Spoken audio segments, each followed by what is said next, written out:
तो आज का हमारा जो विषय रहने जा रहा होगा अत्यंत रुचिकर रहने जा रहा होगा। अंतिम टॉपिक है बिजनेस एनवायरनमेंट का, ई कॉमर्स। इसके बाद जो बेसिक ई कॉमर्स है, जो डेफिनेशन वाला पार्ट है ई कॉमर्स का, जो स्कोप वाला पार्ट है, उसके ऑब्जेक्टिव्स वाला पार्ट है, यानी कि जो बेसिक टर्मिनोलॉजी होती है ई कॉमर्स की, वो हम पढ़ना शुरू कर देंगे यहाँ पे। लेकिन आज का जो बिजनेस एनवायरनमेंट के प्रति जो हमारा आईटी इसके अंदर जो अहम योगदान रखता है, तो उसको पढ़ने के लिए आज हमारा अंतिम ये टॉपिक आप मान करके चलिए। और इस टॉपिक का नाम निकल करके आता है sustaining competitive as through application of IT in management functions. कुल मिलाकर के इसका सार क्या है कि बहुत बड़ी लाइन आपको लग रही होगी कि भाई ये क्या बहुत आश्चर्यचकित कर देने वाली व्यवस्था बताई गई है, परंतु वास्तव में ऐसा कुछ है नहीं। सस्टेनिंग कॉम्पिटिटिव एज का मतलब है कि जब आप अपने बिजनेस को कर रहे होते हैं तो आपके जो प्रतिद्वंदी हैं उनसे आप किस प्रकार से एक आध कदम आगे रहेंगे। यानी कि मान लीजिए आप मोबाइल फ़ोन के कंपनी हैं और अगर आपका कोई कंपटीटर है, मान लीजिए आपकी पीपो नाम की कोई कंपनी है, ठीक है, और सामने वाली कंपनी निकल करके आती है सीको, ठीक है। लेकिन जो पीको कंपनी के मालिक हैं, यानी कि आप जो पीपो कंपनी के मालिक हैं, यदि अगर आप आईटी के अंदर कंटिन्यूसली इवॉल्व करते रहेंगे, आप अपने कैमरास को अच्छा करते रहेंगे, आप अपनी रैम को काफ़ी इफ़िशिएंट बनाते रहेंगे, बैकग्राउंड के अंदर आपकी जो परफॉर्मेंस है वो पीक निकल करके आ रही होगी, अगर बहुत सारे एप्लीकेशंस चल रहे हैं तत्पश्चात भी, तो ऑब्वियसली लोग पीपो कंपनी को अधिक प्रेफर कर रहे होंगे। तो बस वही साधारण सी बात है कि जहां प्रतियोगिता मिलती है, उस प्रतियोगिता के अंदर आपको किस प्रकार से एक आध कदम का एडवांटेज मिल जाए, उसे ही हम एज कह सकते हैं। बड़ी ही साधारण टर्मिनोलॉजी है और इसमें कुछ बहुत कंफ्यूज होने की आवश्यकता नहीं है। वो इसलिए पढ़ाना पड़ रहा है क्योंकि ये टॉपिक दिया हुआ है यूनिट के अंदर, अदरवाइज इसको पढ़ने की कोई अधिक आवश्यकता नहीं है। स्टार्टिंग के जो टॉपिक्स हैं अगर हम उनको उनको लपेट देते हैं तो वो कंप्लीट हो जाता है, लेकिन मैं आपको पूरा पढ़ाने का प्रयास कर रहा हूँ। एंड के बुंदे में इट इज़ माई रिस्पॉन्सिबिलिटी कि मैं आपको बहुत अच्छे नंबर लेकर के दे पाऊँ, ठीक है। तो जैसा कि हम बात कर रहे हैं कि हम पढ़ रहे हैं sustaining a competitive as through applications of IT in management functions. अब इसके अंदर होता क्या है? इसका मतलब होता है using information technology in planning, organizing, staffing, directing and controlling to improve business performance, reduce cost, increase efficiency, maintain a long-term competitive advantage over competitors. So that is it. इसके अंदर कुल मिलाकर की बात क्या है कि हम लोग इंफॉर्मेशन टेक्नोलॉजी का यूज कर रहे होते हैं किसके अंदर?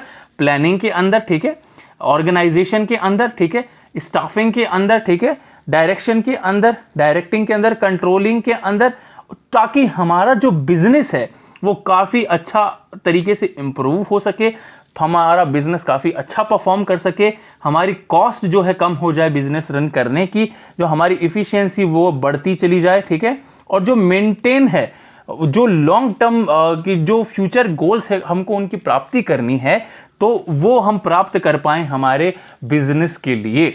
तो हम उसके लिए जो है इस चीज़ का इस्तेमाल करते हैं, इंफॉर्मेशन टेक्नोलॉजी का, इन आवर बिजनेस। अब आते हैं application of IT in management functions. तो ये बहुत महत्वपूर्ण है। इसका अगर नंबर निकल करके आएगा, मतलब इसके शायद 2 या 3 नंबर का क्वेश्चन बन सकता है, बाकी इसका क्वेश्चन बनने की बहुत अधिक संभावनाएं नहीं है, लेकिन अगर फिर भी बनती है तो हमको पढ़ लेने की आवश्यकता है, ठीक है। तो एप्लीकेशंस यानी कि उद्देश्य आप मान सकते हैं, या स्टेप्स मान सकते हैं, चरण आप मान सकते हैं, या जो भी हम कह सकते हैं कि ये अंग आप मान सकते हैं आईटी इन मैनेजमेंट फंक्शंस। तो सबसे पहली जो निकल करके आती है वो निकल करके आती है प्लानिंग। प्लानिंग क्या होती है? प्लानिंग करना होता है योजना बनाना, ठीक है। इसके अंदर हम अपने कंप्लीट डेटा को एनालिसिस कर रहे होते हैं एंड उसको फॉरकास्ट कर रहे होते हैं। उसके बाद हमें इस यहाँ पे जो प्लानिंग का वाला पार्ट है उसके अंदर बिजनेस की इंटेलिजेंस भी हमको देखने को मिल रही होती है कि हमको किस वक्त कौन से समय के अंदर कौन सा कदम उठाना है। तत्पश्चात उसके पश्चात अगली लाइन आप देख ही रहे हैं, डिसीजन सपोर्ट सिस्टम भी आपको इसके अंदर देखने को मिलता है। ये आपको डिसीजन के अंदर रिलायबिलिटी प्रदान करता है, स्थिरता, दृढ़ता प्रदान करता है। उसके बाद जो दूसरा एप्लीकेशन निकल करके आता है वो आता है ऑर्गेनाइजिंग। ऑर्गेनाइजिंग यानी संगठन की हम बात कर रहे होते हैं। क्या है? Enterprise resource planning. Enterprise resource planning क्या होती है कि एंटरप्राइज आपकी पर्टिकुलर कंपनी मान लो, एक एंटिटी मान लो, जिसके अंदर आप एक बिजनेस ऑर्गेनाइजेशन आप मान सकते हो। उसमें जो रिसोर्सेज हैं उनकी प्लानिंग करना, उनको मेंटेन करना, उनको ढंग से रखना, उनकी देखरेख करना एंटरप्राइज रिसोर्स प्लानिंग के अंतर्गत आता है। ठीक है। क्लाउड कंप्यूटिंग, आप जैसा कि इस व्यवस्था को जानते हैं, ये एक पर्टिकुलर विषय भी है जिसके बारे में हम आगे बात कर रहे होंगे। डिजिटल डॉक्यूमेंट मैनेजमेंट भी आपको ऑर्गेनाइजेशन के अंदर देखने को मिल रहा होता है। ठीक है। उसके अलावा अगर हम इसके एग्जाम्पल को समझने का प्रयास करें तो managing different departments using ERP, यानी कि मान लीजिए एक बहुत बड़ा आपका एक ऑर्गेनाइजेशन है, उस ऑर्गेनाइजेशन के अंदर बहुत सारी टीम्स हैं, उनको मेंटेन करने का काम भी आपको ERP प्लानिंग के अंदर, मेंटेनेंस के अंदर देखने को मिल रहा होता है। समझ रहे हैं? अलग अलग विभाग हो सकते हैं। IT अलग डिपार्टमेंट है, HR अलग डिपार्टमेंट है, टेक्निकल अलग डिपार्टमेंट है। ठीक है। प्रेजेंटेशन के लिए अलग डिपार्टमेंट है, डिसीजन सपोर्ट के लिए अलग डिपार्टमेंट हो रहा होगा। ठीक है। उसके बाद आती है स्टाफिंग। स्टाफिंग का मतलब यह है कि आपके ऑर्गेनाइजेशन के अंदर जो भी व्यक्तित्व, जो भी लोग, जो भी गणमान्य सदस्य कार्य कर रहे हैं, वह स्टाफिंग की श्रेणी के अंदर। ऑनलाइन रिक्रूटमेंट उसका एक अभिन्न हिस्सा है, जहां पे आप रिमोट जॉब भी ऑफर कर रहे हो सकते हैं। HR मैनेजमेंट सिस्टम आ गया है। एम्प्लॉयज परफॉर्मेंस ट्रैकिंग भी ERP के थ्रू हो जाती है। ठीक है। ये स्टाफिंग का हिस्सा माना जाता है। उसके बाद आता है डायरेक्टिंग, यानी कि निर्देशन। ईमेल कम्युनिकेशन आ गया है उसके अंदर वीडियो कॉन्फ्रेंसिंग आ गई है, और टीम कोलैबोरेशन सॉफ्टवेयर भी हमको देखने को मिल रहा होता है। डायरेक्शन के अंदर बेसिकली क्या है कि हम आने वाली गतिविधियों का निर्देशन कर सकें, समझ सकें कि किस समय हमको किस व्यक्ति से किस प्रकार के हमको फेवर्स चाहिए होंगे अगर हम we want to grow our businesses. उसके बाद आता है अंतिम कंट्रोलिंग, यानी कि नियंत्रण। परफॉर्मेंस मॉनिटरिंग होती है। मैनेजमेंट इंफॉर्मेशन सिस्टम भी आपको इसके अंदर देखने को मिल रहा होता है।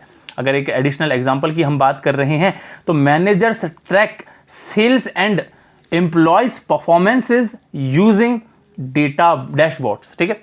सो आप समझने की कोशिश करो कि जितना आपके ऑर्गेनाइजेशन के अंदर इंफॉर्मेशन टेक्नोलॉजी का यूज हो रहा होगा, उतना ही एडवांस आपका जो बिजनेस है वह हो रहा होगा, वह प्रगति कर रहा होगा, और इस बात में किसी प्रकार का कोई दोहराए नहीं आपको देखने को मिलना चाहिए। उसके बाद अगर हम बेनिफिट्स की बात कर रहे हैं तो बेनिफिट्स के जैसे कि हमने पिछले 2-3 वीडियो के अंदर यही पढ़ने की प्रयास की है कि जब IT इंफॉर्मेशन टेक्नोलॉजी का हम प्रयोग करते हैं हमारे ऑर्गेनाइजेशन के अंदर, तो हमें आमूलचूक जो भी हैं सुविधाएं मिल रही होती हैं, हमें बिजनेस ग्रोथ देखने को मिल रही होती हैं। इम्प्रूव डिसीजन मेकिंग होती है, हमारा डिसीजन मेकिंग बहुत अच्छा हो जाता है बिजनेस के पॉइंट ऑफ व्यू को लेकर के। इंक्रीज प्रोडक्टिविटी हमारी बहुत ज़्यादा बढ़ जाती है। ठीक है। ऑपरेशनल कॉस्ट भी जो है आपकी कम होती हुई आपको नज़र आ रही होगी। आपकी जो कम्युनिकेशन है वो भी टेक्नोलॉजी के थ्रू काफ़ी आसान होती हुई नज़र आती है। कस्टमर सेटिस्फैक्शन, चैटबॉट जैसी सुविधाएं भी हमको इसके अंदर देखने को मिल रही होती है मेरी जान। और प्राइवेट प्रोवाइड्स कॉम्पिटिटिव एडवांटेज भी आपको यहाँ देखने को मिलता है। कॉम्पिटिटिव एडवांटेज इंफॉर्मेशन टेक्नोलॉजी का एक बहुत महत्वपूर्ण हिस्सा है, इसीलिए हमको तकनीक पर अधिक निर्भर रहना चाहिए ताकि हमारा जो कॉम्पिटिटर है वो या तो अफोर्ड ना कर पाए, और अगर अफोर्ड कर पाए तो टेक्नोलॉजिकल टर्म जो ऐसी होती है, एकमात्र ऐसी टर्म होती है जिसको सीखने के लिए किसी को मैच्योरिटी चाहिए, किसी को एक्सपीरियंस चाहिए उस पर्टिकुलर जोन के अंदर, उस पर्टिकुलर सेक्टर के अंदर, एरिया के अंदर। तो मान लीजिए अगर आपके पास एक एज है जहां आप बहुत अच्छे तरीके से टेक्नोलॉजी समझते हैं, आपका प्रतिद्वंदी नहीं समझता है, तो वो निश्चित रूप से पीछे रह जाएगा और आपको एक बहुत ताकतवर मौका मिल रहा होगा। ये कॉम्पिटिटिव एडवांटेज आपको मिल रहा होता है। और देखिए उसके बाद क्या होता है कि जो एक्यूरेट बिजनेस ऑपरेशंस हैं वो भी आप इनेबल कर रहे होते हैं फास्टर तरीके से। तो ये था आज के लिए जो भी था, और इसी तरह के नोट्स आप बनाते रहिए। और जब आप एक कंप्लीट नोट्स बनाते हैं, इसके अंदर बहुत कुछ है नहीं वैसे ई कॉमर्स के अंदर, वही घूम फिर के चीज़ें निकल करके आती रहती हैं, तो वो आप अपनी सहूलियत के हिसाब से पढ़ सकते हैं। लेकिन आपको अगर डेप्थ नॉलेज चाहिए ई कॉमर्स की, तो हमको ये सब चीज़ें पढ़नी ही पड़ती हैं। और ई कॉमर्स का जो एक बेसिक स्ट्रक्चर है कि ई यानी कि इलेक्ट्रॉनिक, तो जो महत्वपूर्ण चीज़ है वो यही है कि भाई आपको बहुत सुदृढ़ तरीके से ई कॉमर्स अगर पढ़ना है तो उसके लिए टेक्नोलॉजी को समझने की बहुत महत्वपूर्ण आवश्यकता आपको देखने को मिल रही होती है।